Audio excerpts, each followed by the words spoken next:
بسم اللہ الرحمن الرحیم۔ السلام علیکم۔ کیسے صاحب بہنیں، امید ہے خیریت سے ہوں گی۔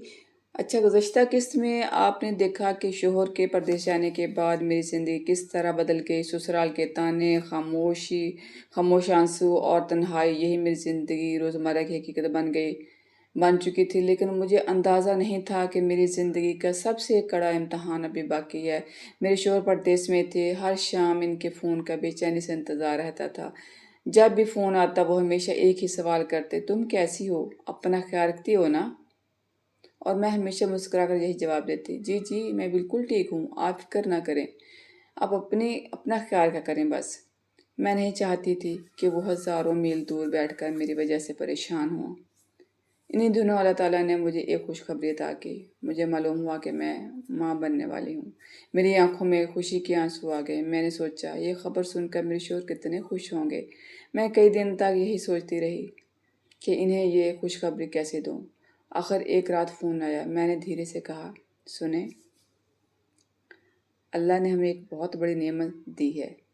چند لمحے خاموشی رہی، پھر دوسری طرف سے خوشی بھری آواز آئی، سچ، میں باپ بننے والا ہوں۔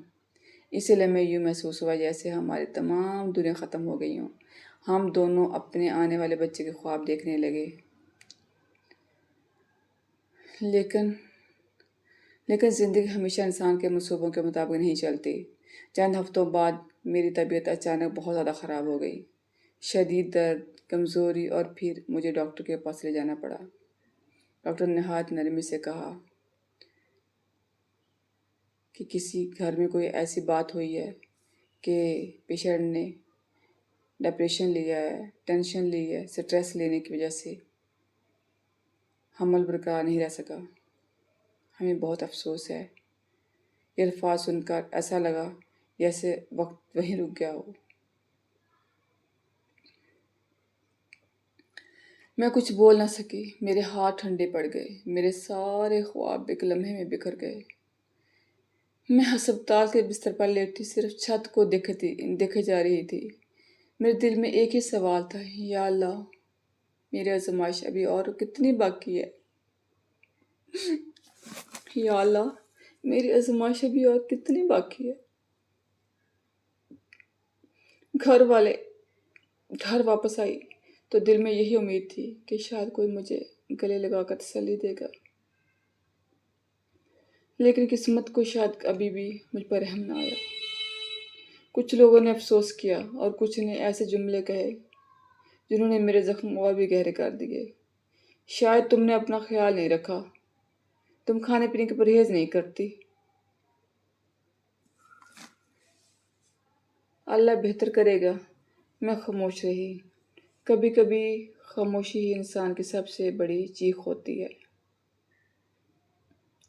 شوہر کا فون آیا۔ انہوں نے میری آواز سے ہی محسوس کر لیا کہ کچھ ٹھیک نہیں ہے۔ بار بار پوچھتے رہے، کیا ہوا ہے، تم رو کیوں رہی ہو؟ میری زبان ساتھ نہیں دے رہی تھی۔ آخر میں نے ہمت کر کے صرف اتنا کہا، ہمارا بچہ اب ہمارے پاس نہیں رہا۔ فون کی دوسری طرف مکمل خاموشی چھا گئی۔ میں ان کے آنسو نہیں دیکھ سکتی تھی اور وہ میرے نہیں۔ اس سے مجھے احساس ہوا کہ پردیس صرف فاصلوں کا نام نہیں ہے۔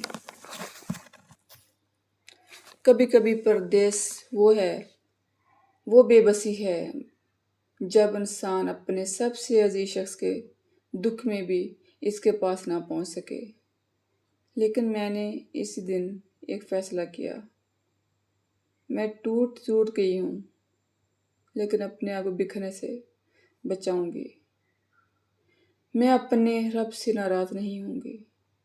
ہر آزمائش کے بعد آسانی ہے، اور ہر اندھیری رات کے بعد ایک نئی صبح ضرور آتی ہے۔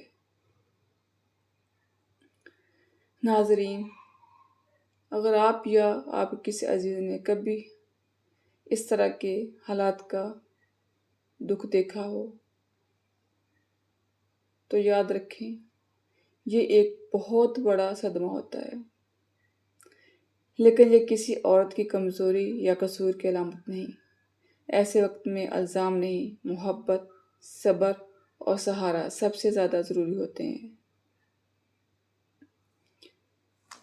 لیکن مجھے کیا معلوم تھا کہ یہ آزمائش بھی آخری نہیں تھی۔ اگلی قسط میں دیکھیے، جب پردیس سے ایک خط آیا جس نے میری پوری زندگی بدل دی۔ اگر آپ اس کہانی کا اگلا حصہ دیکھنا چاہتے ہیں تو ویڈیو کو لائک کریں، چینل کو سبسکرائب کریں اور کمنٹس میں ضرور لکھیں۔ اللہ ہر آزمائش میں صبر عطا فرمائے، آمین ثم آمین۔ ملتے ہیں نیکسٹ ویڈیو میں، تب تک کے لیے اللہ حافظ۔